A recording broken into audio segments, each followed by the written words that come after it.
من صام رمضان ایمانا واحتسابا غفر له ما تقدم من ذنبه ومن قام رمضان ایمانا واحتسابا غفر له ما تقدم من ذنبه. تو سیام اور قیام جو ہے ان دونوں کا حق ادا ہو جاتا ہے. تو یہ ہے شہر رمضان الذی انزل فیہ القرآن ہدی للناس وبینات من الہدی والفرقان فمن شہد منکم الشہر فلیصم ومن کان مریضا او علی سفر فعدۃ من ایام اخر یرید اللہ بکم اليسر ولا یرید بکم العسر وَلِتُكْمِلُوا الْعِدَّةَ وَلِتُكَبِّرُوا اللَّهَ عَلَى مَا هَدَاكُمْ وَلَعَلَّكُمْ تَشْكُرُونَ. اب جو آخری لفظ ہے لَعَلَّكُمْ تَشْكُرُونَ، اب اس کی وضاحت سمجھ. اور رمضان کے یہ دو پروگرام جب پیرلل ہو جائیں گے، جب دونوں کی پابندی کی جائے گی تو اس کا حاصل کیا ہے؟ اس بات کو سمجھنے کے لیے سب سے پہلے آپ اس کو سمجھیے کہ جسے ہم خود ہی کہہ رہے تھے، جسے ہم سیلف کہہ رہے تھے، اپنی انا کو مضبوط کرنا، سیلف کنٹرول، ایگو جو ہے وہ پوری طرح قابو یافتہ ہو اڈ اور لبیڈو پر، اصل میں اسے مراد کیا ہے؟ اس پر میں نے تفصیل سے بحث کی ہے عظمت صوم نامی اپنے کتابچے میں.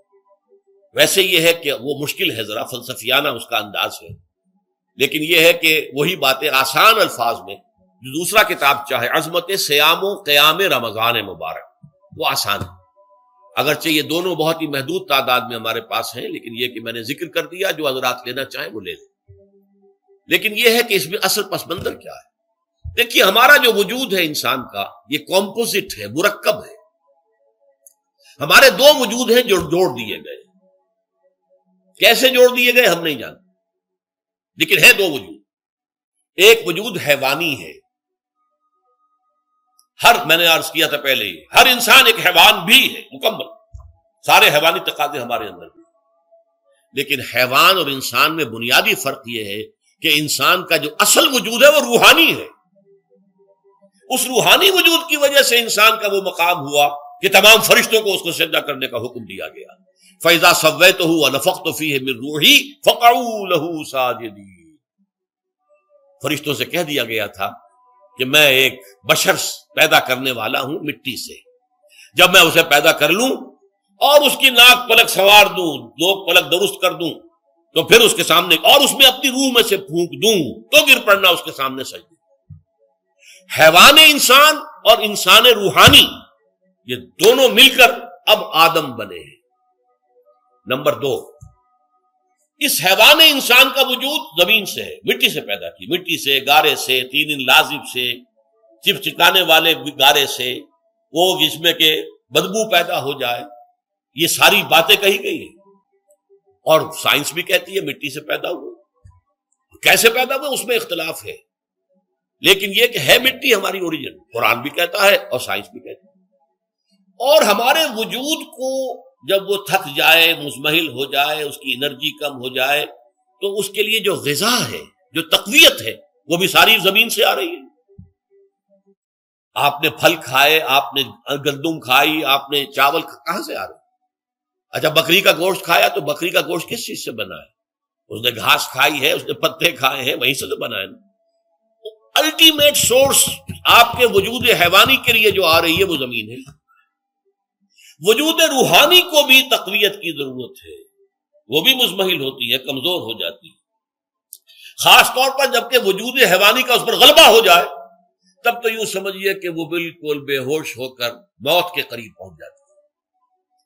اس کی تقویت، اس کی غذا وہیں سے آئی ہے جہاں سے روح آئی ہے. وہ کلام ربانی ہے، روح ربانی. نفخت فیہ من روحی، من روحی، من روحی. میں پھونک دوں اس میں اپنی روح میں سے. روح کا تعلق ذات باری تعالیٰ کے ساتھ. اسی طرح کلام ربانی کہاں سے آیا ہے؟ اللہ تعالیٰ کے پاس سے. یہ اس کی تقویت کا ذریعہ ہے. اب عام حالات میں کیا ہوتا ہے؟ ہمارا یہ وجود حیوانی چھایا ہوا ہے ہمارے وجود کے اوپر. بیچاری روح جو ہے دبی رہتی ہے، پسی رہتی ہے. اگر خدا نے خواستہ ہم گناہ گار بھی ہیں، گناہ پر گناہ کا ارتکاب کر رہے ہیں، تو وہ روح جو ہے وہ قلب کے آئینے شیشے کے اندر ہے. فیہا مصباح، المصباح فی زجاجہ، الزجاجہ تو کانہا کوکب دری. قلب جو ہے ایک شیشے کے مانند ہے جس کے اندر روح کا چراغ جل رہا ہے. اب اگر یہ اوپر جو شیشہ ہے اس پر دھواں آ گیا لالٹین کی چمنی پر دھواں آ گیا تو اب روشنی باہر تو نہیں آئے گی. اگر انسان گناہ کرتا ہے تو قلب پر رین زنگ آ جاتا ہے، یا حضور نے فرمایا ایک داغ لگ جاتا ہے، اور گناہ کرتا ہے اور داغ لگتا ہے، اور گناہ کرتا ہے اور داغ، یہاں تک کہ بالآخر پورا قلب سیاہ ہو جاتا ہے. اب وہ روح اندر بند ہو گئی، وہ دفن ہو گئی. اس کے لیے اب ضروری ہے کہ اب ایک پروگرام ایسا دیا جائے جو ریورس ہو جائے. دن میں روزہ رکھواؤ تاکہ وہ جو اینیمل انسٹنکٹس ہے وہ دبے، تو جب یہ وزن جو ہے اس کے اوپر کم ہوگا تو کچھ سائی آف ریلیف اسے ملے گی. جیسے بے ہوش آدمی پڑا ہے، اسے کوئی ہلکا سا ہوش آ رہا ہے، آپ نے پانی کے کچھ چھینٹے دیے، اس کے بعد آپ نے رات کو کھڑے ہو کر قرآن کے انوار کو اتارا، بارش برس رہی ہے روح انسانی کے اوپر، قلب روحانی، قلب انسانی کے اوپر، جس میں کہ وہ روح جو ہے وہ دفن، وہ زندہ ہوگی اثر نو، ہوش میں آئے گی. اور ہوش میں آئے گی تو دو کام ہوں گے. ایک تو اسے قرآن کی عظمت کا احساس ہوگا، یہ قرآن میری حیات تازہ کا ذریعہ بنا ہے. میں دب گئی تھی، میں پس گئی تھی، میں بے ہوش تھی، میں نیم مردہ تھی. اس قرآن کی بارش نے، یہ ترشح جو ہوا ہے مجھ پر، اس نے مجھے حیات تازہ عطا کی. یہ جو قدر کا احساس ہوگا قرآن کا، لعلکم تشکرون، تاکہ تم قرآن کی عظمت سے واقف ہو. ایک انسان بھوک کی وجہ سے اس کا شوگر لیول اتنا گر گیا کہ بے ہوش پڑا ہوا. اب ظاہر بات ہے کہ آپ اسے کچھ پانی کے چھینٹے دیں گے تو کچھ ہوش میں آئے گا، پھر غذا دیں گے تو اب وہ پوری توانائی پر آئے گا، تو معلوم ہوگا اسے اس غذا کی کیا قدر و قیمت ہے. اگر آپ کو بھوک ہی نہیں لگتی تو غذا بے معنی شے ہے. پیاس ہی نہ لگے تو آپ کو کیا معلوم کہ اس پانی کے اندر کتنی بڑی عظمت ہے، یہ میرے لیے کتنا بڑا انعام و احسان ہے اللہ کا. وہ تو پیاس پر، جان پر بنی ہوئی ہو، اور پیاس اس وقت آپ کو ایک گھونٹ پانی کوئی دے دے تو آپ کو معلوم ہوگا دنیا و مافیا سے بڑھ کر ہے یہ ایک گھونٹ پانی جو مجھے ملا. اسی طرح جب روح دبی ہوئی تھی حیوانی وجود کے بوجھ تلے، جبکہ وہ نیم خابیدہ یا نیم بے ہوش یا بالکل بے ہوش تھی، وہ دن میں تو روزہ رکھ کر اس پر سے حیوانی وجود کا وزن کم کیا گیا، اسے ایک ریلیف ملی. رات کو قرآن مجید کے انوار و برکات اس میں جذب کیے گئے تو اس کو پوری توانائی حاصل ہوئی. اس پوری توانائی کا پہلا نتیجہ تشکر، قرآن کا شکر. الحمدللہ الذی انزل علی عبدہ الکتاب ولم یجعل لہ عوجا. پھر وہ قلب کی گہرائیوں سے نکلے گا. سارا شکر اس اللہ کے لیے جس نے اپنے بندے پر صلی اللہ علیہ وسلم کتاب نازل کی اور اس میں کوئی کجی نہیں رکھی، کسی طرح کی ایش پیش نہیں. یا تبارک الذی نزل الفرقان علی عبدہ لیکون للعالمین نصیرا. بڑی بابرکت ہے وہ ذات جس نے اپنے بندے پر فرقان نازل فرمایا تاکہ وہ تمام جہان والوں کے لیے نذیر اور خبردار کرنے والا بن جائے. یہ قرآن کی عظمت کا احساس. اور ظاہر بات ہے جس قدر کسی نعمت کی قدر و قیمت کا احساس ہوگا اسی قدر تو آپ شکر ادا کریں گے. اگر آپ نے کسی بچے کے ہاتھ پر ہیرا رکھ دیا، اسے کیا پتا یہ ہیرا کس بلا کا نام ہوتا ہے، وہ سمجھے گا کانچ کا ٹکڑا ہے. لیکن اگر کوئی واقعتاً کوئی جوہر شناس ہو، جوہری ہو، اس کو آپ ہیرا دیں گے تو اسے معلوم ہے کہ مجھے کیا چیز دی گئی ہے. اس کے اندر جو شکر پیدا ہوگا وہ اس بچے کے اندر تو نہیں پیدا ہو سکتا جسے معلوم ہی نہیں. تو قرآن مجید کی اصل عظمت سے انسان واقف کب ہوگا؟ جبکہ اس کے ذریعے سے اس کی روح کو ایک حیات تازہ مل جائے اور اس طرح وہ پروگرام ریورس ہو جائے جو عام طور پر چل رہا تھا. ساری توجہ اپنے جسم پر، اس کے تقاضوں پر. جسم میں تھوڑی سی پھنسی نکل آئی ہے، بھاگ رہے، دوڑ رہے ہیں اس کے علاج کے لیے. کوئی اور مرض لاحق ہو گیا، بھاگ رہے ہیں، دوڑ رہے ہیں اس کے علاج کے لیے، بڑی بڑی فیسیں بھی دے رہے ہیں. ساری جسم کی پرواہ ہے. روزانہ نہا رہے ہیں اور اچھے سے اچھا صابن لا کر نہا رہے ہیں، وہ جسم کی پرواہ ہے نا، اس کی دیکھ بھال ہے. روح کی طرف توجہ ہی نہیں. یہ ہے وہ بات جو کہی گئی ہے سورہ حشر میں، اور جسے علامہ اقبال نے پھر اپنے فلسفہ خودی کی اساس اور سورس قرار دیا. وَلَا تَكُونُوا كَالَّذِينَ نَسُوا اللَّهَ فَأَنسَاهُمْ أَنفُسَهُمْ أُولَٰئِكَ هُمُ الْفَاسِقُونَ. دیکھو اے مسلمانوں، ان لوگوں کے مانند نہ ہو جانا جنہوں نے اللہ کو بھلا دیا تو اللہ نے انہیں اپنے آپ سے غافل کر دیا، اور یہی لوگ فاسق و فاجر ہیں. یہ سوال پیدا ہوتا ہے کہ انسان اپنے آپ سے کہاں غافل ہوتا ہے؟